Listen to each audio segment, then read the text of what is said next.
Merci d'être là sur TikTok Spiritus Mundi, sur TikTok Kofi Aza. Partagez le live, tapotez, envoyez des cœurs et surtout, très important, envoyez vite vos questionnements parce que nous ne ferons qu'exactement 2 heures de temps sur ce plateau, pas plus ni moins. On fera exactement 7 heures. Donc, envoyez vite vos questionnements pour que dès que je finis, vous puissiez poser également vos questions et qu'on puisse y répondre. Et à la fin donc de cette émission, on se fera un bonheur de mettre cette émission sur la plateforme YouTube du professeur Kofi Aza pour que vous puissiez regarder, réécouter, revoir à foison comme vous en avez envie. Et nous vous remercions déjà, vous qui êtes nos heureux et fidèles téléspectateurs et internautes chaque fois que nous sommes sur ce plateau, sur ces canaux digitaux. Merci d'être là. Aujourd'hui, nous parlons du décryptage du Bénin Tofa 2026. Nous essayerons, grâce à notre invité, de mieux comprendre les révélations qui sont issues donc de ces consultations-là. Nous comprendrons pourquoi le récapitulatif n'a fait mention que de ce qui concerne l'État. Et nous en saurons plus. Vous savez également que ce week-end, à la forêt de Passé, il y a eu des sacrifices expiatoires et propitiatoires qui ont été également faits. Donc, on va en savoir plus. Ne quittez surtout pas, partager le live et donner la possibilité à quelqu'un également d'avoir cette compréhension. Maintenant, si ces sujets ne vous intéressent pas, ne vous embarrassez pas, vous quittez juste le live et puis vous avez la paix. Merci. Bonjour, Vénérable Nara. Bonjour. Vous allez bien? Très bien. Bonjour. Belle année à vous. Qui nous écoutent. Belle année. Également à nos amis et surtout à nos TikTokers, YouTubers et Facebookers. Professeur Kofi Aza, rappelez-nous brièvement, c'est quoi le TOFA? Le TOFA, au fait, est une consultation annuelle qui est réalisée pour décrypter l'état de la nation, pour avoir une vision claire sur l'état de la nation. Jadis, c'était par rapport au royaume.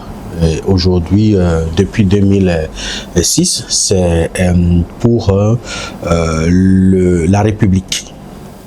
Sinon, de 1715 à 1900, c'était pour le royaume de Dahomey. C'était exclusivement un rituel réalisé par le royaume de Dahomey. Et maintenant, c'est la République qui le fait. Donc, le TOFA, c'est une consultation annuelle sur l'état d'une nation. D'accord. Et pourquoi est-ce qu'on doit faire une consultation du FA pour un pays? Ça permet d'anticiper sur les événements, bien sûr, ça permet d'anticiper sur les événements. Et cela n'est pas seulement que l'apanage, parce qu'aujourd'hui, cela n'est plus que l'apanage du Bénin. Le TOFA a commencé par être adopté par des pays de la sous-région et même au-delà même du continent. C'est vrai qu'eux, ils ne le font pas de façon publique comme nous on le fait. Ils appellent le Bokono qui leur fait le TOFA en catimini et leur donne les explications nécessaires parce qu'ils ont besoin également, comme le Bénin aussi, d'anticiper, de savoir par anticipation les informations liées aux événements qui vont se dérouler au cours de l'année. Et cela permet aux politiques de prendre les dispositions en amont pour atténuer ou parfois même déjouer ou alors neutraliser systématiquement tout événement qui constitue une menace pour la République. Donc on fait le TOFA, comme nous et comme certains pays de la sous-région commencent à faire depuis quelques années, juste pour avoir par anticipation les informations liées à la vie de la République.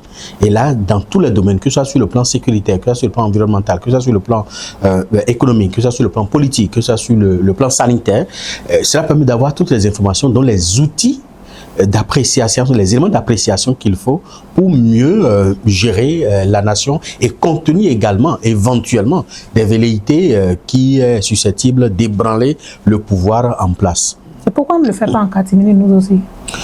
Nous, on avait fait l'option de le faire en public depuis que j'ai procédé à la résurgence de ce rituel. Depuis 2006. Depuis 2006. Donc, on le fait publiquement. Donc, quand le gouvernement actuel est venu, a décidé de reprendre, a voulu s'inscrire dans une continuité rituelique. C'est pour ça que ça continue de se faire en public. Mais les pays de la sous-région et certains pays au-delà du continent africain qui m'ont sollicité pour ce rituel, ne veulent pas que leur population très sensible à ces choses-là occultes, ne veulent pas que ça soit connu du public. Donc, on vient, on fait la consultation, on nous installe, on fait la consultation, on leur donne les grandes lignes, les informations qu'ils doivent savoir et tout, ce qui concerne la population, et ils prennent leurs dispositions, sans que la population ne sache. Donc, même s'il y a des travaux à faire, ces travaux sont exécutés en toute discrétion, sans qu'on ne sache. Ils ont fait cette option-là. Parce qu'ils ont vu qu'au Bénin, pendant des années, de façon successive, de façon à dire certaines vérités, et ils se disent, ah, cet outil peut être utile également à leur pays. Donc, le faire un outil de développement. C'est un outil de développement, c'est un outil politique, c'est un instrument politique à la disposition des pouvoirs politiques pour le développement. Donc, ils se sont dit, ça peut aussi nous être utile. Donc, c'est pour ça qu'ils le font. Mais comme ils veulent pas que la population dise qu'ils ont importé peut-être certains cultes du Bénin et tout ça, ils le font en toute discrétion depuis des années déjà. Une autre question, pourquoi est-ce que nous aussi on ne retournerait pas à cette adoption, puisque on le fait pour tous les Béninois? Mais il y a des Béninois qui se disent ne pas se retrouver dedans. Il y a d'autres qui disent que ce n'est pas une pratique de chez eux. Il y a tellement de choses autour que est-ce que l'État ne gagnerait pas à retourner en arrière et à le faire pour le pays? Il suffit que le roi, aujourd'hui le président de la République, décide ainsi et puis ça va se faire. Parce qu'il faut rappeler que le tout premier TOFA qui a eu lieu le 15 novembre 1715 à Kanantota avait eu lieu en public. Donc le roi a continué de le faire en public. Maintenant, si le président de la République décide, ou un gouvernement vient et décide de le faire en catimini, il va le faire. Et les informations liées par exemple à la population, on peut trouver d'autres stratagèmes pour véhiculer ces informations-là au niveau de la population. Mais c'est vrai que nous avons une population très susceptible, un. Et deuxièmement, nous avons également une population en partie très inscrite dans les choses endogènes. Donc, ceux qui s'inscrivent dans ce registre-là vont se dire on leur a forcément caché quelque chose. En le faisant, on leur cache quelque chose ou alors on veut utiliser le TOFA à d'autres fins. Et ceux qui sont susceptibles vont dire eux ils ne s'inscrivent pas dans ce registre parce qu'ils considèrent que le Fa est un instrument religieux. Donc eux ils ne sont pas de cette obédience religieuse, donc ils vont pas le faire. Mais c'est nuancé. Seulement que nous, la chance que nous avons, c'est qu'on a pu inscrire les membres de nos ancêtres dans la Constitution. Donc on a pu constitutionnaliser nos vestiges du passé et on continue avec ça, ce qui peut-être nous aide. Mais dans les autres pays de la sous-région qui ont commencé par adopter le TOFA dans la discrétion, ce n'est pas la même chose. Ils n'ont pas les mêmes je dirais, vision par rapport au Bénin depuis l'avènement de la démocratie en 90-91. C'est maintenant que je prends par exemple le cas du Burkina Faso, qui a décidé également d'emboîter le pas au Bénin, qui a décrété des journées fériées dédiées aux cultes endogènes, même si beaucoup de choses restent toujours en discrétion. Il y a le Mali, depuis 2016 par exemple, qui a même un ministère en charge des affaires endogènes, quoique ça n'a pas trop prospéré, parce qu'on m'avait associé à l'époque à ce projet-là, en son temps, mais ça n'a pas trop prospéré parce que vous savez, le Mali est majoritairement musulman. Donc, certains n'ont pas apprécié le fait qu'on crée un ministère pour les affaires endogènes alors qu'ils sont majoritairement musulmans. Donc, c'est vrai que ça peine à prendre dans ces pays-là, mais au Bénin, on a eu cette chance-là de l'inscrire depuis l'avènement de la démocratie et c'est ce qui nous sauve aujourd'hui. Sinon, il ne faut pas oublier que de 1996 en 2006, pendant 20 ans, nous avons eu deux régimes successifs qui ont été des régimes théocratisés et théocratiques également et qui ont beaucoup plus travaillé avec la bondieuserie. Je ne vais pas commenter. C'est vrai que c'est moi-même qui ai posé la question, mais j'ai une autre question en suspens. Et je sais que les Béninois sont très susceptibles, mais je vais quand même poser les questions pour qu'on puisse mieux comprendre. Pourquoi est-ce que les rapports depuis la nouvelle version ou l'appropriation par l'État donc du TOFA, les rapports ne sont plus très accessibles aux populations? Il faut dire qu'avant que le gouvernement ne prenne le TOFA en main, les rapports étaient édités en grande quantité, distribués, plus de la moitié était distribuée, les rapports étaient subventionnés gratuitement, pas des privés. Il y avait des privés qui subventionnaient le rapport et une autre partie est vendue, je crois, à 1000 francs à l'époque. Mais depuis que le gouvernement a pris, le rapport a toujours édité, mais pas en grande quantité pour que la population puisse en avoir à disposition. Mais le rapport est toujours édité. Maintenant, c'est que nous allons peut-être en discuter avec...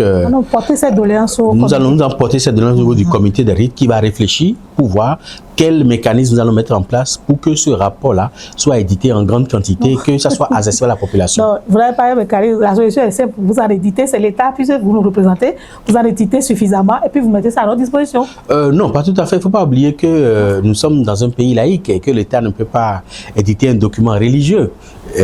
Donc oui, il y a des choses, beaucoup de gens ne comprennent pas. Il y a des choses que nous faisons où nous trouvons le mécanisme de financement ailleurs, autre que l'État, parce que l'État ne peut pas financer une activité purement religieuse. Si c'est une activité touristique, c'est-à-dire une activité susceptible de drainer du tourisme, oui, l'État peut s'en occuper parce que l'État a la vision, a l'ambition de vendre notre culture et d'attirer du tourisme. Mais en dehors de cet aspect touristique, tout ce qui est purement culturel, l'État ne pourra pas le faire. Donc, c'est au niveau du comité des rites, c'est au comité des rites de prendre les décisions qu'il faut. Mais comme c'est un document purement, je dirais, qui n'est pas exactement touristique. Parce que l'Américain ou le Vietnamien ou le Français n'a rien à foutre du rapport du TOFA, du Bénin TOFA au Bénin. Il n'a rien à foutre, il n'est pas trop lié à ça. Donc, on va forcément en discuter. Je vais peut-être poser le problème au niveau du comité. On va trouver le mécanisme. Ou alors, nous allons retourner au mécanisme traditionnel que nous avons adopté pendant près de 18 ans pour intéresser les privés qui finançaient l'édition du rapport. Et le rapport sera édité en grande quantité. On en a besoin, parce que moi-même, je n'ai plus droit au rapport depuis la nouvelle version. Donc moi-même, je m'en plais. Et je porte notre voix, oui. Je suis sûr que vous êtes d'accord. Si vous êtes d'accord, envoyez ce qu'il faut pour me montrer que vous êtes d'accord. Et envoyez des réponses, des messages pour montrer que vous êtes d'accord avec moi. Comme ça, ils trouveront le mécanisme pour que nous, on ait assez. Parce qu'effectivement, quand on finit la consultation générale, on a tous envie de savoir qu'est-ce que nous on fait dans nos familles, qu'est-ce que nous-mêmes on fait, à part aller faire son propre REFA ou sa propre consultation pour pouvoir avancer. Pour Kofi Azada, pourquoi, combien de personnes forment le collège des Bokono, à part ceux que nous voyons sur place lors de la consultation? Au niveau du collège des Bokono, nous avons deux collèges. Nous avons un collège interne et un collège externe. Le collège interne, c'est ce qui a été mis en place par la République et qui est constitué de 11 Bokono. Puis après, nous avons le collège externe qui est constitué de 30 Bokono que nous invitons pour apporter également leur expertise sur le signe qui est trouvé. Et prioritairement, on donne plus la priorité au collège externe. Comme nous, on est déjà à l'intérieur, on ne peut pas être jugé parti, donc on donne beaucoup plus la parole au collège externe pour s'exprimer beaucoup plus sur les informations, en tout cas sur le signe qui est apparu. C'est ça qui fait que c'est d'autres personnes qui font la consultation. Le collège des Bokono, le 11, le collège interne fait la consultation. Le collège externe des 30 Bokono donne l'interprétation. D'accord. Pour qu'on ne soit pas jugé. C'est les 11 qu'on voit souvent sur... C'est les 11 qu'on voit sur le podium. D'accord. Mais les 30 sont en coulisses. D'accord. Et après la consultation, les 11 rejoignent les 30 et ensemble, maintenant, ils décident de ce qu'il faut dire à la nation. Donc, vous, quand je dis vous, professeur Kofi Azza, et vous, Marion Kako, vous êtes, je ne sais pas, le regard du comité à travers le travail du collège externe, c'est ça? Exactement. Nous, on supervise juste ce que le collège externe dit. Et on fait le rapport de ce que le collège externe dit, c'est ce qu'on envoie à la population. D'accord. Comme nous, on a déjà fait la consultation, eux, ils donnent les explications. D'accord. Donc, voilà. Quand vous quittez le plateau... Le plateau, on retourne d'abord parce que entre la consultation et le compte rendu qui est fait au public, il y a au moins on a 1h10, 1h10 à 1h20 de temps pour que chacun puisse s'exprimer. Et c'est dans toute cette expression-là que vous faites un récapitulatif. On fait un récapitulatif qu'on présente. D'accord. Pourquoi c'est vous qui faites le récapitulatif avec le professeur Marion Kako? Non, vous savez, le TOFA, c'est une question d'expérience. C'est pas forcément moi, parce que à la nouvelle version, la première édition, moi, je n'y étais pas. Donc, parce que j'étais en voyage, donc c'était Marion Kako avec un autre Bokono qui avait fait. La deuxième édition, j'étais là. Bon, puisque cette expérience-là, au fait, l'expérience du TOFA, c'est pas que c'est pas que je fais de l'avantagisme, mais cette expertise-là, je l'ai plus que tous. C'est vous qui portez depuis toujours? Depuis 20 ans. Je ne dis pas que je connais le FA plus que les Bokono. Non. Mais l'expérience en matière du TOFA et l'interprétation du TOFA, j'ai 20 ans d'expérience. Ce que eux, ils n'ont pas. Peut-être qu'ils peuvent connaître le FA mieux que moi. Ben, généralement, c'est le comité qui décide de, bon, vous faites ci, vous faites ça. Donc, le comité m'a demandé d'être le porte-parole du collège Estène. Donc, moi, j'ai pris note de ce que chacun a dit. Et vous êtes venu porter la voix. Et enfant, moi, j'ai pris note enfant. Et la traduction a été faite en français. Donc, moi, je dis ce qu'ils ont dit enfant et comment ils ont dit en français. Donc, c'est la même chose qui est dite enfant et en français. Excusez-nous d'insister sur ces questionnements, mais c'est des questions que les populations se posent. Parce que vous avez dit maintenant qu'à la première édition, vous n'y étiez pas. Non. À la première édition revisitée et prise en main par l'État au Vaudou-Déis, vous n'y étiez pas. La deuxième édition, vous y étiez, on a vu tout ce que ça a drainé. La troisième édition, maintenant, vous y êtes, on voit encore tout ce que ça draine. Est-ce que pour vous, ça ne vous pose pas un problème, que vous soyez toujours attaqué? Pour moi, ça ne pose pas un problème, mais ça me fait réfléchir parce que nous sommes deux. Toujours à venir. À venir. Nous sommes deux à dire la même chose, mais dans deux langues différentes. Mais on ne s'attaque jamais à Kakomaoyo. C'est tout notre questionnement à nous. C'est ça, moi-même, c'est là où moi je me pose des questions. Parce qu'il y a deux, c'est la même chose, c'est le même message porté par deux personnes dans deux langues différentes. Mais on s'attaque à une seule personne pour dire que c'est cette seule personne-là qui a dit ça. Qui a dit, et puis ça attaque votre vie dans tous les sens. Exactement. Donc ça va dans tous les sens. Et je me dis, mais ça veut dire qu'à comment on n'a rien dit. Donc on n'a trouvé rien. Donc le problème, quand j'analyse de part et d'autre, je trouve que c'est une guerre de personnes. Parce que ça n'a aucun sens. Je vais plus loin. Quand vous portiez le TOFA, puisqu'on vous a vu pendant des années, nous, acteurs des médias, on vous a accompagné pendant des années, on vous a suivi. Et on a toujours remarqué que vous ne faisiez pas tout le temps les consultations, souvent même jamais. Non. C'est d'autres Bokono qui l'ont toujours fait comme maintenant. Et c'est que n'est qu'à la fin que même ils vous portent pour dire, allez maintenant dire, prenez le micro et dites aux journalistes ce qu'il en est du TOFA de cette année. C'est vrai que ça s'est toujours attaqué à votre personne, mais pas au point où on en est aujourd'hui. Non, mais c'est pas... En fait, c'est la même chose qu'on a continué jusqu'à aujourd'hui. Comme vous savez très bien, depuis que j'ai mis en place le TOFA en 2006, moi-même, je n'ai jamais jeté le chapelet. Vous ne l'avez jamais fait? Je n'ai jamais fait la consultation. Et je n'ai jamais émis mon opinion personnelle. Bien sûr. Et quand on vient, pour ceux qui ont assisté pendant les 17 ans, 18 ans de TOFA chaque année, quand il y a un collège de 3 Bokono qui fait la consultation. Il y a les autres Bokono, on invitait même jusqu'à 100 Bokono. Et ils étaient pleins. Ils étaient pleins. Maintenant, on donne la parole à chaque Bokono. Et ce que chaque Bokono dit, moi je prends note. Et à la fin, je fais juste le résumé de ce que tous les Bokono ont dit en français. C'est ce qui a toujours été fait. Et c'est ce qui a toujours été fait. C'est dans le rapport maintenant.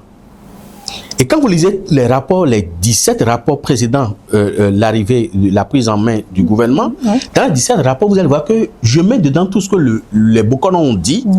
Et il y a une partie, j'ai intitulé « En résumé ». En résumé, c'est moi, mon explication du FA que je mets là. Et je me rappelle même qu'il y a des éditions où on a même mis le nom de certains Bokono. On a mis le nom de certains Bokono et ce que chaque Bokono a dit. Donc, c'est la même chose qu'on a continué. Au fait, quand on fait le TOFA, c'est vrai que comme je suis l'initiateur du TOFA, quand je porte la voix des Bokono, tout ce que je dis, on dit c'est Aza qui a dit. Maintenant, une autre question, parce que moi je veux bien comprendre les choses aujourd'hui, parce que si on ne comprend pas, on ne va pas pouvoir avancer. Mais on va avancer. Pourquoi alors les mêmes ou certains Bokono dont des proches ont participé vous attaquent? C'est un peu dommage. Ça, ce n'était pas prévu dans l'émission, mais... Oui, c'est un peu dommage parce que même il y a des Bokono qui ont participé au conclave. Vous l'avez dit sur un plateau. Et celui-là qui a participé au conclave vient contredire tout ce qui a été dit au conclave. Je vais vous expliquer. Parce que avant-hier, j'en ai discuté avec le président du comité des rites pour dire qu'il faut qu'on clarifie la situation. Je vais expliquer à la population. Est-ce que je dis, si vous connaissez des Bokono qui ont participé au conclave, allez leur poser la question. Et je jure sur tout ce que j'ai de sacré, que je ne dirai jamais de compte vérité au public. Qu'est-ce qui s'était passé quand on est revenu? C'était comme l'année dernière. C'est exactement comme l'année dernière et après tout me retombe sur la tête. C'est peut-être mon destin. Quand on est revenu,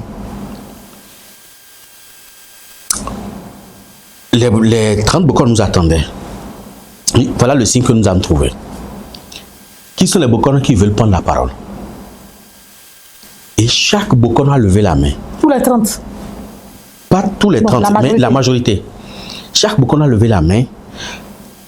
Et ce que chaque Bokor a dit là, j'ai noté, j'ai pris note. Hein. Le moment venu, on va dire avec leur nom. Ce que chaque Bokor a dit avec leur nom, j'ai noté. C'était cet agenda-là. C'est vous qui avez amené l'agenda? C'est vous qui avez amené l'agenda. Donc on a donné la parole à chaque Bokor. Et chaque Bokor, on nous dit 2 ou 3 légendes. 2 ou 3 légendes. Il faut que tout le monde parle. Et on a 1h10 maximum. Donc chaque Bokor a levé la main et a dit, moi, ça c'est ce que moi je connais du FA, ça c'est ce que moi je connais du FA. Et j'ai écrit. Et j'ai fait mention de ce que chaque Bokor a dit. Il y a des Bokor qui se sont répétés. C'est-à-dire que l'autre avait déjà dit, l'autre a encore répété. Je suis en train de tricher, je vois des noms. Voilà, donc j'ai pris note de ce que chaque Bokor a dit. J'ai fait mention de tout. Et maintenant, on dit, ok, président, qu'est-ce qu'on fait? Moi-même, personnellement, je n'ai pas parlé. Vous avez donné la parole au président du comité?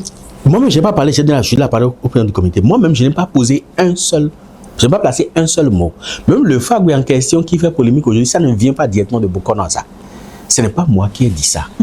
Ce sont les Bokor qui sont là. Beaucoup se sont répétés sur la même chose. Donc, il fallait retenir. Donc, il fallait retenir. Parce qu'on dit, si nous, on va retenir seulement ce que nous, on connaît, du FA, ce n'est plus démocratique. Ce que chacun connaît dans sa région, la majorité. C'est ça on retient. Donc, chacun doit parler. Moi-même, là, je n'ai pas mis un seul Fagwe. Je vous jure tout ce que j'ai sacré et tous ceux qui étaient au conclave savent que Azza n'a pas placé un mot. Tout ce que j'ai dit ce TOFA-là, nous l'avons déjà consulté. Et c'est d'ailleurs pour ça que je n'ai pas parlé. Je dis, on a déjà consulté ce TOFA en 2009. Ah. C'est le TOFA de 2009 qui est venu en 2026. Et ça a été fait début décembre 2008. Donc, c'est ce TOFA-là qu'on avait déjà eu à faire là. Combien d'années déjà? Ça fait 7 ans. Ça fait 7 ans déjà. Donc, ce TOFA-là qu'on a eu, on a déjà consulté ça. Donc, j'en sais beaucoup parce que c'est moi qui ai écrit le rapport. J'en sais déjà beaucoup. Donc, ceux qui en savent quelque chose n'ont qu'à ajouter. Parce que nous, on a déjà, puisqu'on a édité le rapport, on a déjà copié du rapport de 2009. Donc, inutile que nous, on parle. Donc, j'ai dit, tous les Bokor, 11 Bokor, puisque la majorité des 11 Bokor étaient déjà dans le comité d'avant. Donc, nous, on ne parle pas. On laisse la parole aux 30. Et c'est ce que les 30 Bokor là ont dit là, que j'ai mentionné. Et tous les Bokor qui étaient là, aucun Bokor n'a contesté le Fagwe d'un autre Bokor. Aucun. Ils se sont répétés. Au contraire, ils se sont répétés. Ce que le Fagwe dont on parle là, beaucoup de Bokor ont repris ce même Fagwe là devant tout le monde. Même le membre du comité des membres du collège des Bokor qui est sorti maintenant pour raconter des âneries, des inepties, était là. On lui a donné la parole. Il dit les Bokor ont bien consulté.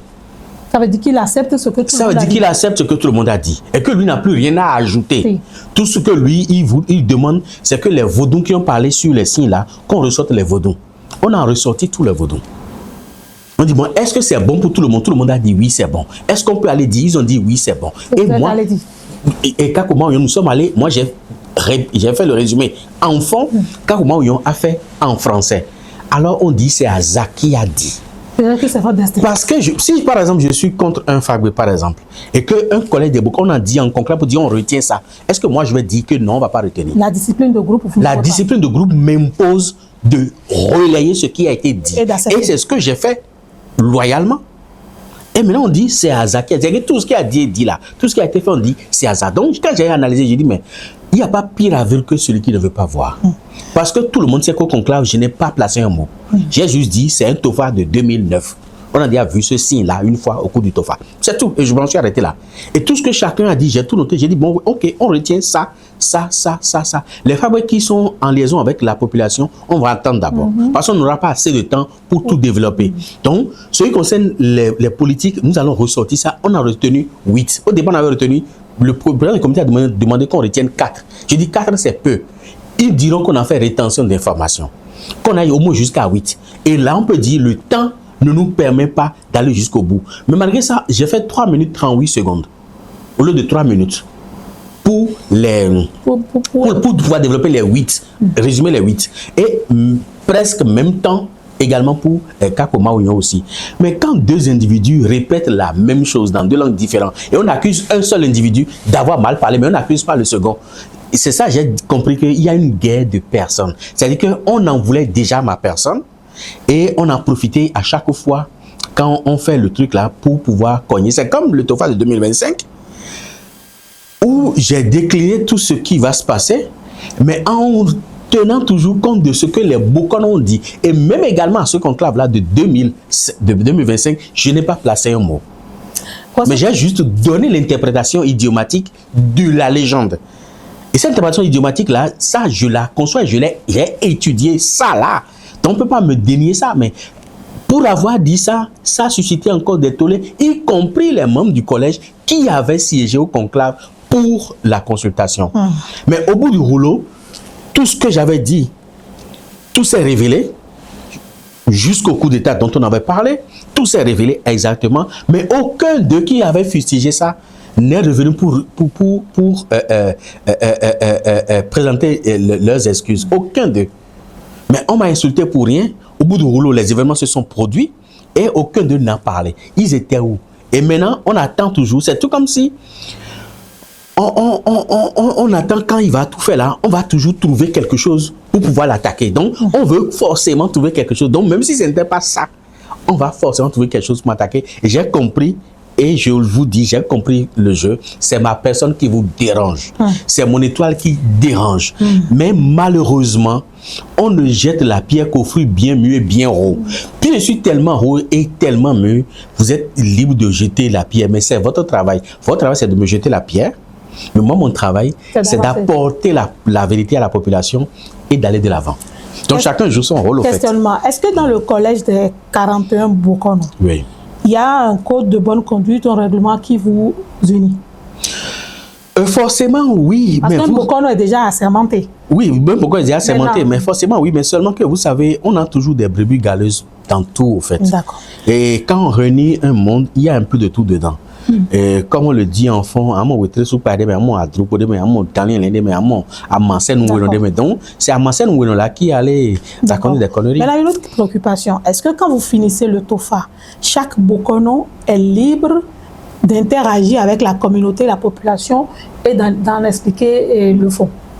Les grandes lignes sont connues. Chaque Bokono est libre d'apporter cette vérité si il est questionné sur ces grandes lignes-là qui sont connus. D'accord. Mais tout ce qui a été dit au conclave et qui ne devrait pas sortir, Il y a même eu un incident le jour là où il y a un infiltré qui nous espionnait, qui enregistrait tout ce qu'on disait. Mais on lui a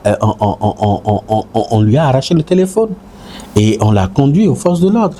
On a pris des dispositions. J'ai dit, mais pourquoi on a pris des dispositions par rapport à ça et que nous-mêmes là, nous vilipendions. TOFA 2026, le signe principal, l'Ososa. Professeur Kofi Aza, Bokono Aza. Expliquez-nous maintenant ce qu'il en est. Au-delà de ce que le conclave a dit. Oui, en dehors de ce que nous avons présenté au public, je vais mettre... Parce qu'aujourd'hui, nous aussi, on veut prendre pour nous dedans. Voilà. Comme je l'ai souligné, puisque le Sosa sont les Digbé, c'est nous vraiment te bodjahanti. Et dans un coup, nous de bodjahanti karaklan, c'est-à-dire que nul ne saurait donner du répit au nez, et que la nuit, quand tous les organes se reposent, le nez est au charbon. Tant à l'intérieur qu'à l'extérieur, qui estime qu'il faut forcément asphyxier le Bénin. Il faut empêcher le Bénin de respirer. Le fait dit, ce faisant, eux-mêmes là, ils vont s'empêcher de respirer, ils vont s'étouffer eux-mêmes. En voulant étouffer le Bénin, ils vont s'étouffer eux-mêmes. Mais en dehors de ça, il dit, l'ouvrier principal qui travaille sur tout le corps, j'ai toujours dit que le FA s'adresse à deux personnes. Le président de la République et la population. Quand on parle du nez et on parle de tous les organes du corps, qui est le président de la République et qui est la population? Dites-nous. Le président de la République, ici, dans cette allégorie-là, c'est forcément le nez. Il est le seul à travailler jour et nuit. Et les autres organes constituent la population. La population ne saurait disputer le pouvoir du président de la République. Un. Deuxièmement, au moment où chacun de nous se repose, le président actuel ou l'entrant, le prochain entrant, n'auront aucun répit par rapport à la gestion du pays. Ils risquent de passer même des nuits blanches au moment où la population se repose pour réfléchir sur l'évolution, sur le développement, sur la paix au niveau de la nation. C'est ce que le Sosa dit par là. Mais il continue en disant à Dunhahen au temps, l'andémono nous si. Dis-moi, beaucoup d'Azawa Fadjilo. Ça veut dire quoi? Tout ce qui a été dit, ça a été dit par d'autres Bokono que j'ai relayé. Traduisez maintenant ce que vous-même avez dit. Il dit à Dunhahen au temps, l'andémono nous si. Dunhahen, c'est une plante épineuse qui souvent se propage très rapidement au cours des étangs, au niveau des cours d'eau. Et ça empêche les animaux d'aller boire de l'eau. Et dès que ça a commencé, les animaux se sont mis ensemble pour aller voir le phare, pour dire sur la base de quel terme nous pouvons avoir l'issue favorable pour aller boire de l'eau et respirer. Le phare leur dit allez voir Goubassa et donnez-lui à manger. Donc ils sont allés voir Gou. Ils ont donné à manger à Gou. Gou a pris sa machette et allé au bord de l'eau. A commencé par déraciner à Dunhahen. A commencé à déraciner à Dunhahen et a fait de la place pour que les animaux aillent boire. Le phare dit par là, il y a des gens qui ont été mis à des postes de responsabilité. De premiers dirigeants. Ils essaient d'asphyxier leurs collaborateurs. C'est-à-dire qu'ils empêchent leurs collaborateurs de manger un peu comme on le dit, de boire un peu comme on le dit. Mais eux, ils sont à côté de l'eau, ils ont leurs racines trempées dans l'eau et ils vivent très bien. Mais ils empêchent les autres d'avoir les miettes. Le minimum. Le minimum. C'est comme, je donne un exemple, hein, peut-être un directeur ou un chef d'une unité, par exemple, qui doit envoyer des gens en mission. Et c'est lui-même qui va en mission là, au lieu d'envoyer des collaborateurs en mission. Ce faisant, les collaborateurs vont se liguer et le déraciner. Et quand ils vont se liguer, ils vont le déraciner.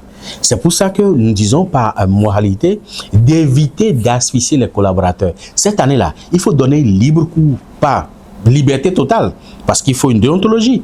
Mais en quelque sorte, donner un petit plus. Peut-être faire une petite... Il faut desserrer la ceinture. Voilà, il faut desserrer un peu la ceinture, peut-être faire une petite augmentation, peut-être, ou peut-être sciemment laisser une petite ouverture pour qu'ils puissent avoir un peu dans leur quotidien. Un peu voilà, pour pouvoir joindre les deux bouts. Et il faut leur permettre d'avoir quelques opportunités dans la mesure du possible. Donc, en suivant la réglementation en vigueur, ouvrir un peu aux collaborateurs pour que ces collaborateurs ne se liguent pas pour faire tomber. Parce que cela dépend pas seulement des structures étatiques publiques, non, mais cela dépend également des structures semi-étatiques et également privées. Donc, il faudrait que si vous êtes responsable quelque part, ouvrez un peu les vannes pour que les collaborateurs trouvent un peu leur compte et ils seront dévoués à la tâche. C'est ce que le phare dit par là en disant à Dunhahen autant l'andémono nous si. Il ne faudrait pas que vous deveniez à Dunhahen pour les collaborateurs pour qu'ils n'aillent pas boire. Mais le Sosa poursuit en disant l'insortant. Et dans l'insortant, c'est-à-dire que chef, je détiens le pouvoir.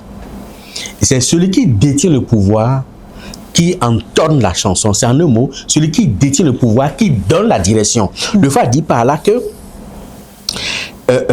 c'est celui qui a la capacité, celui qui a le leadership, celui qui a la possibilité de diriger, c'est lui qu'on met devant. Et si on a mis quelqu'un devant, c'est que la personne a cette capacité, a cette faculté colloïdale de diriger qu'on l'a mis devant. Donc, il est inutile de vouloir contester l'autorité de quelqu'un qui est établi. C'est ce que... Quand c'est votre chef, c'est votre chef. C'est votre chef, c'est votre chef. Donc, il faudrait forcément respecter l'autorité établie. Ça, c'est les grandes lignes. Mais il dit...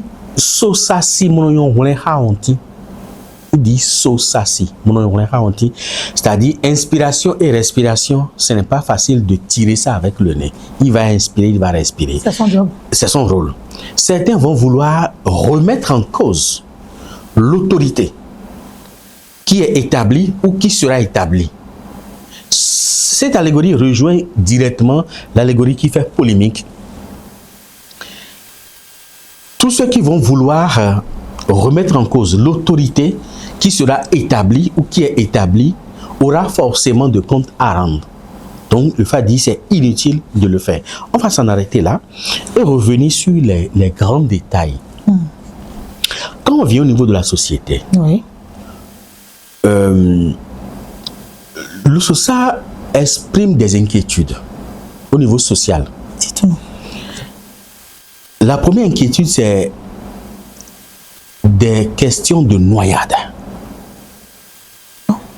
tant maritime qu'aquatique, fluvial. Parce que le FA dit par là que les serpents marins et les serpents fluviaux, y compris lagunaires, vont vouloir s'éveiller par la colère. Ce qui fait que l'océan sera très agité au cours de 2026. Et cette agitation-là peut engloutir des individus. C'est pour ça que si vous devez aller vous baigner au bord d'un cours d'eau ou à la plage, il faut vous faire assister. Et il faudrait que la brigade de protection du littoral redouble davantage d'efforts de vigilance et de sécurité pour empêcher les cas de noyade qui seront légion au cours de 2026. Ça, c'est Cotonou. Ça, c'est Cotonou. Au niveau des lagunes, des fleuves, des lacs, jusqu'au nord du pays. Jusqu'au nord, au niveau des cascades, par exemple, il faudrait renforcer la vigilance. Les parents doivent renforcer la vigilance par rapport aux enfants qui vont se baigner aux abords des cours d'eau. Même si le cours d'eau est insignifiant, même si le lac est insignifiant, ça peut quand même créer des dommages et des pertes en vies humaines au cours de 2026. Il faut qu'on soit prudent. Donc, il faut qu'on soit prudent par rapport à ça. Et ceux qui vivent au bord des lagunes, il y aura beaucoup de crues cette année. Donc, prenez les dispositions ou faire des digues autour de vos concessions pour pouvoir endiguer le phénomène, contenir le phénomène de crues. Parce qu'il y aura beaucoup de crues cette année 2026. Mais en même temps et paradoxalement, il y aura beaucoup d'incendies qui vont se propager. Et ces incendies-là, malheureusement, vont avoir lieu, selon le FA, dans des zones inaccessibles pour pouvoir secourir les victimes. Donc, il faudrait que ceux qui vivent dans les zones très inaccessibles aux sapeurs-pompiers, par exemple, pour pouvoir les secourir, n'ont qu'à prendre des précautions, n'ont qu'à être très vigilants en matière de manipulation du feu et revoir les installations électriques. Parce que voilà les sources d'incendie qu'on peut avoir. Donc, la manipulation du feu, il faut vraiment être regardant et il faut revoir les installations électriques pour que cela ne cause pas de dommages au cours de 2026. Il faut faire attention au feu de brousse et autres là aussi. Exactement, au feu de brousse aussi, pour que ça ne se propage pas également. Donc là, c'est une question de sensibilisation. Les acteurs doivent faire cette sensibilisation-là. Surtout, l'agence de protection sociale doit pouvoir faire cette sensibilisation. Et en même temps, le TOFA également fait allusion aussi aux maladies hydriques. Donc, ceux qui sont dans les zones qui ne sont pas encore couvertes d'eau potable et qui sont obligés de faire des kilomètres ou aller vers les cours d'eau, qui sont des lagunes qui ne sont pas encore complètement propres pour prélever l'eau et boire, ils n'ont qu'à vraiment stériliser l'eau. Donc, les méthodes de stérilisation doivent pouvoir faire des sensibilisations au cours de 2026 autour de ça. Et également, il y a des je ne vais pas faire de publicité, mais je sais qu'il y a des comprimés, qui permettent de stériliser l'eau et de la rendre potable. Ou chauffer l'eau. Voilà, ou chauffer l'eau. Donc, ces médicaments-là doivent être rendus accessibles à ces populations et surtout à moindre coût pour qu'ils ne disent pas qu'on n'a pas, c'est pas parce qu'on n'a pas les moyens, qu'on n'a pas pu s'en procurer et voilà, bienvenue les dégâts. Donc, les maladies hydriques vont faire volte-face au cours de l'année. Et il y a également des maladies cutanées. Donc, le FA a fait cas qui vont également, donc, une épidémie cutanée risque de se propager. Donc, il faudrait également mettre en alerte les dermatologues qui doivent, au cours de 2026, faire beaucoup de sensibilisation. Beaucoup de social. Bon, peut-être. Et permettre aux gens de pouvoir, à moins de soucis cutanés, de pouvoir se rendre rapidement dans un centre de santé pour que le diagnostic soit rapidement fait, pour que si c'est une épidémie qui risque d'être propagée, qu'on puisse contenir ça beaucoup plus rapidement. En dehors de ça, le FA a également fait allusion à des crimes économiques qui seront mis à nu au cours de 2026. Il y aura beaucoup de crimes économiques qui seront mis à nu, beaucoup de scandales économiques qui seront mis à nu au cours de 2026. Et le FA recommande de ne pas s'attarder aux présumés coupables pris en flagrant délit. Donc celui qu'on va prendre. Celui qu'on va prendre là, il y a d'autres derrière il faut creuser. Ça demande de creuser davantage pour aller jusqu'au bout. On va trouver les véritables coupables. Parce que les véritables coupables ne vont pas s'afficher. Ils vont instrumentaliser d'autres qui vont siphonner les caisses. Ça peut être public comme privé. Comme ça peut être les deux à la fois. Donc il faudrait qu'on prenne réellement les dispositions par rapport à ça. Et les dirigeants qui vont constater de tels scandales, de telles malversations, de tels crimes économiques, qui ne s'attardent pas seulement à ceux qui seront appréhendés, qu'ils creusent davantage, ils vont trouver les vrais coupables derrière également ces forfaits-là. En dehors de ça, le FA a également parlé de la situation d'un conflit domanial, frontalier comme extraterritorial. C'est-à-dire que tant à la lisière de nos frontières, comme à l'extérieur également de nos frontières. Et le TOFA exige que les dirigeants prennent toutes les dispositions pour que cela nous revienne de droit. Parce que ce conflit-là, le FA dit, c'est des choses, c'est des domaines ou des maisons qui sont pour l'État béninois qu'on veut nous exproprier. Donc, le gouvernement doit tout faire pour que cela nous revienne. Mais il dit, mieux en a d'autres bon FIFA non gommé. C'est-à-dire que quand la femme entoure un royaume, la paix ne peut pas ne pas arriver. La femme considérée comme le principe féminin. Le principe féminin. Donc, par moralité, le TOFA recommande qu'on mette davantage les femmes à des postes de responsabilité élevés, surtout en matière de sécurité et de défense. Donc, au niveau du recommandement militaire, qu'on fasse venir des femmes. Au niveau des grandes instances de décision sécuritaire, qu'on fasse venir des femmes là, et cela va forcément, peut-être par leur énergie, peut-être par leur vibration, par leur savoir-faire et tout, par leurs compétences et tout, ramener un certain nombre de paix, surtout de sécurité, tant à l'intérieur qu'à la lisière de notre nation. Le FA en a fait cas. En dehors de ça, le FA a également, le FA recommande de prendre conscience par rapport à la rigueur. La rigueur politique, la rigueur économique, la rigueur sociale, la rigueur sécuritaire qui vont s'intensifier davantage au cours de 2026. Soit à la fin du président sortant et à l'avènement du président entrant, ces rigueurs vont s'intensifier davantage, le FA a souligné. En dehors de on a évoqué une partie de la diplomatie également. En dehors de ça, le FA a recommandé de mener une diplomatie offensive au niveau de deux peuplades à l'extérieur. Le monde arabe et Maghreb et le monde des jaunes. Les jaunes, ce sont les Asiatiques. Donc, il faudrait que le ministère des Affaires étrangères oriente davantage ses efforts vers le monde asiatique et également le monde arabe et le monde Maghreb. Et il faudrait également que les opérateurs économiques, les investisseurs béninois, les commerçants et les commerçantes béninois explorent les horizons de l'Asie et du monde arabe et du Maghreb. Et là, ils ont beaucoup attiré de ces deux zones-là, le monde arabe et le Maghreb et également le monde asiatique. On peut avoir beaucoup de choses dans ces milieux-là pour la nation. Donc, ils peuvent faire beaucoup de profits en matière économique. C'est pour ça qu'il faut que la diplomatie accompagne ces commerçants-là, ces investisseurs, pour qu'ils fassent de très bonnes affaires en direction de ces deux mondes. Là, nous avons évoqué également le cas une partie de la question économique, mais le fait dit que économiquement, le pays sera très stable et très prospère. On a même une croissance économique très élevée en 2026. Donc, c'est le moment peut-être pour ceux qui ont peut-être de petits trucs ou de petites économies quelque part, d'investir d'investir et pour au moins profiter de cette vibration-là qui est positive pour 2026. Peut-être à la fin de 2026, ils peuvent retirer leurs capitaux et aller s'asseoir tranquillement. Mais c'est le moment de sortir les capitaux et de les investir davantage pour en tirer profit. Faut pas aller investir dans n'importe quoi, dire que ça voilà, bon, il y a également ça. Il faut beaucoup réfléchir. Mais surtout, les investissements transatlantiques, ce serait très bien. C'est-à-dire que l'import et l'export, ce serait très bien également. Les transports fluviaux également, ce serait également très bien. C'est des milieux dans lesquels on peut aussi investir et avoir de bons résultats. Voilà, en gros, en matière de santé, nous avons déjà évoqué l'épidémie cutanée, les maladies hydriques et maintenant les affections respiratoires et nasales.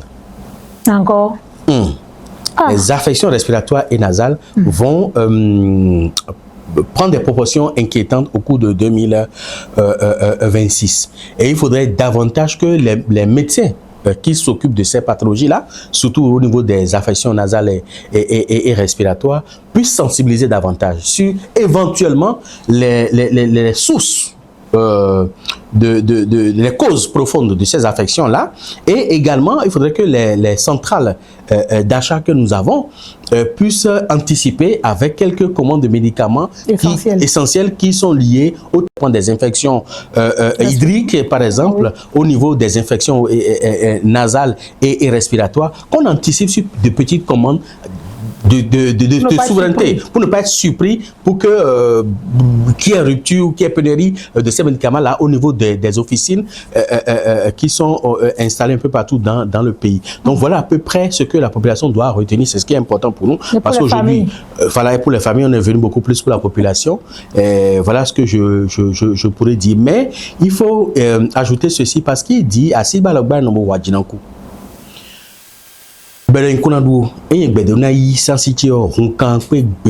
C'est-à-dire que c'est les mains nues qu'ils allaient abattre un éléphant, mais ceux qui ont voulu n'ont pas pu, veulent me l'arracher. Et le fait d'ici, cela doit en être ainsi, c'est qu'il y aura du sang qui vont enduire les herbes. Ou le fait dit, Johnny. Même si là, on vient dans nos familles. Dans nos familles, voilà. Si quelque chose appartient à quelqu'un, il faut lui laisser ça. Il ne faut pas forcément revendiquer. Il faut éviter la jalousie en matière de possessivité. Il faut éviter la jalousie. Surtout parce que lui, pourquoi c'est lui qui possède, pourquoi pas moi? Pourquoi c'est lui qui a réussi à décrocher ce contrat, pourquoi pas moi? Pourquoi c'est lui qui a réussi à avoir cette mission, pourquoi pas moi? Pourquoi c'est lui qui a réussi à avoir ce marché, pourquoi pas moi? Il faut arrêter ça. Au cours de l'année 2026, il faut arrêter. Sinon, ça va créer des situations où vous-même là, qui voulez vous approprier du bien de l'autre, vous n'allez pas vous en sortir. Donc, il vaut mieux ne pas... Si quelqu'un fait tout pour prendre quelque chose, laissez-lui ça et cherchez pour vous ailleurs.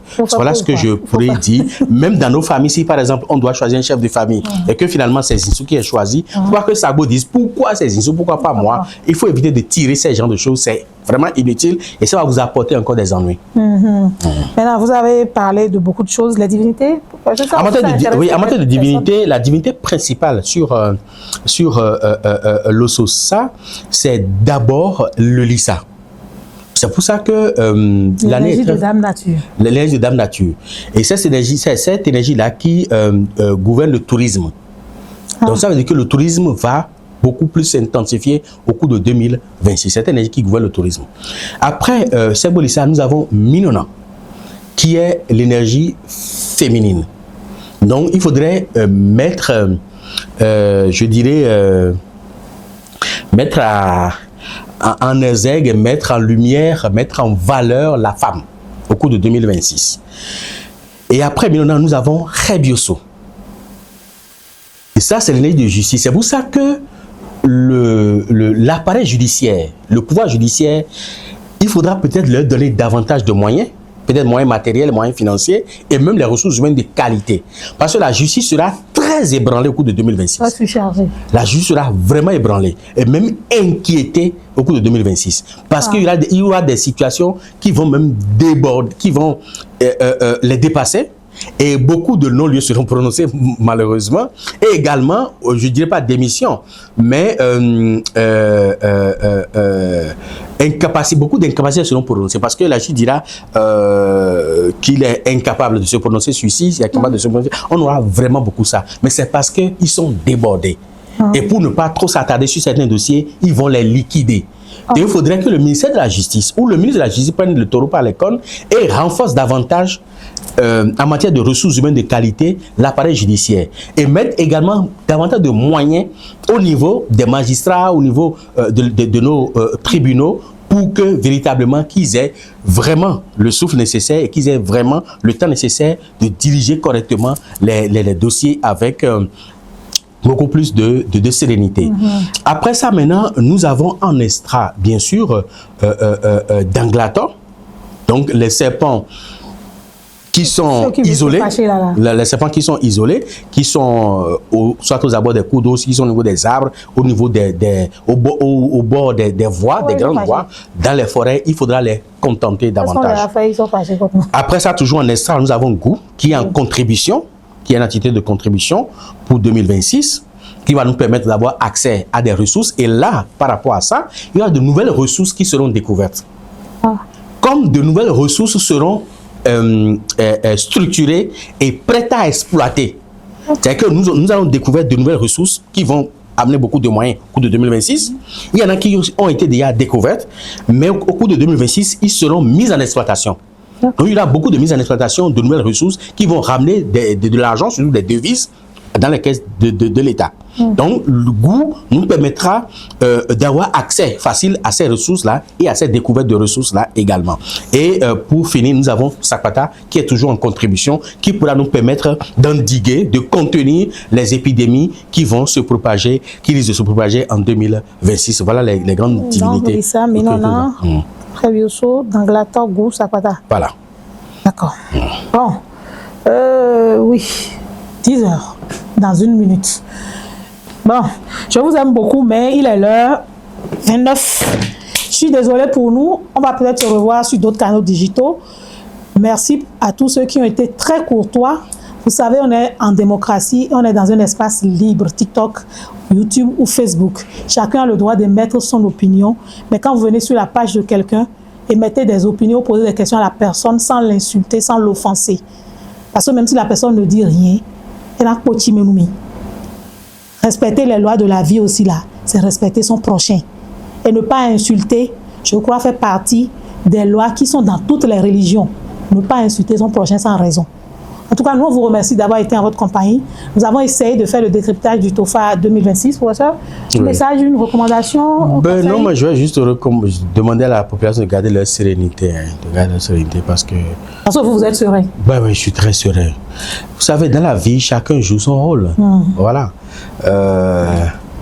Comme le nom du vieux Vénard dont ils ont mentionné le nom, qui depuis son arrivée au Bénin, depuis 2005 ou 2006, passe toute sa vie à me vilipender, à raconter des âneries. Je dis, il n'a rien à foutre parce que lui, avec son âge, qui passe toute sa vie à ne parler que des hasards, alors qu'on s'est rencontré une seule fois dans la vie.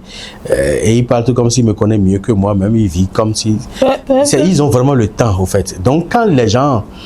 Dans la vie, chacun fait ce pourquoi il est là. Il y a des gens qui sont là pour parler des autres. Ils ne parlent pas d'eux-mêmes, ils ne pensent pas à eux-mêmes, ils ne parlent que des autres. Donc, c'est leur rôle de parler de Kofi Aza. Je vous encourage et que Dieu vous bénisse davantage. Amen. Pour passer tout le temps à me vilipender. C'est parce que c'est votre rôle. Et également, tous ceux qui les écoutent aussi, les pleutres qui les écoutent aussi, Dieu vous bénisse davantage. Dieu vous bénisse pour que vous continuez toujours pas à suivre ces vénards. Donc, chacun joue son rôle dans la vie. Chacun joue son rôle dans la vie. À bientôt. Merci.